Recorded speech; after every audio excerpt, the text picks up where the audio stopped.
जखडलेली मान, cervical pen आणि खांद्यांचे दुखणे यासाठी तुम्ही या 3 क्रिया नक्की करा। अगदी सोपे आहेत, करून बघा। केल्यानंतर तुम्हाला खूप रिलीफ वाटेल। पण एक लक्षात घ्या, खूप दुखतोय, खूप त्रास होतोय तर अगदी हळूवारपणे करा। जबरदस्तीने ओढून ताणून करू नका। आता दोन्ही हात आपल्या मनगटात पकडा। या पद्धतीने तुम्ही श्वास घेत हळूहळू हात वरती न्या। पहिल्या दिवशी हात वरती जाण्यास त्रास होईल, पण 15 दिवसात तुमचे हात सहजपणे वर जातील। या पद्धतीने श्वास घेत हळूहळू हात वरती घ्या आणि श्वास सोडत दोन्ही हात आपल्या उजव्या बाजूस न्या। आपल्या डाव्या हाताला खेचा, 2 ते 3 सेकंद होल्ड करा आणि श्वास घेत दोन्ही हात वरती आणा। हीच क्रिया आता दुसऱ्या बाजूने करायची।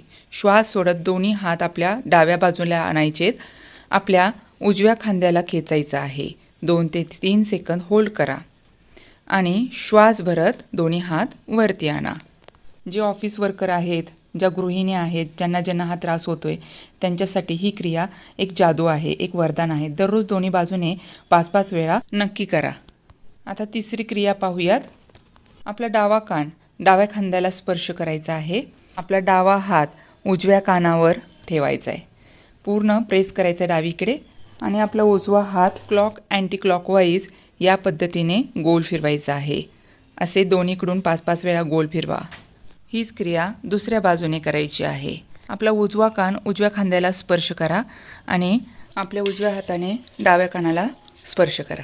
आपला डावा हात वरती घ्या। आता क्लॉक अँटी क्लॉकवाईज दोन्ही बाजूस 5-5 वेळा गोलाकार दिशेत हात फिरवायचा आहे। आता आपण तिसरी क्रिया पाहूयात। आपला डावा हात मागे न्या।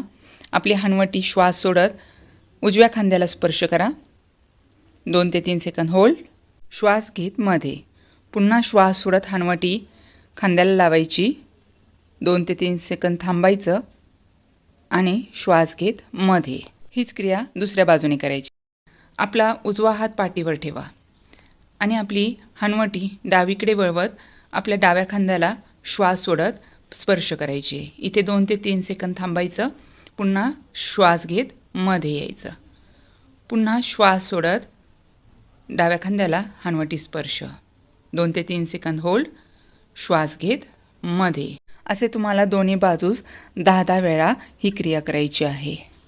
एक खूप महत्त्वाचं म्हणजे ह्या क्रिया करताना एक गोष्ट लक्षात ठेवायला हवी की तुमच्या मानेमध्ये, खांद्यामध्ये किती जखडण आहे, वेदना आहेत, त्यानुसार तुम्ही तुमच्या शारीरिक क्षमतेने हळूहळू या क्रिया कराव्यात। ही माहिती आवडली असेल तर जास्तीत जास्त लाईक करा, शेअर करा। व्हिडिओ पुन्हा पाहण्याकरता व्हिडिओला सेव्ह करा। अशीच नवनवीन माहिती जाणून घेण्याकरता चॅनलला फॉलो करा। धन्यवाद।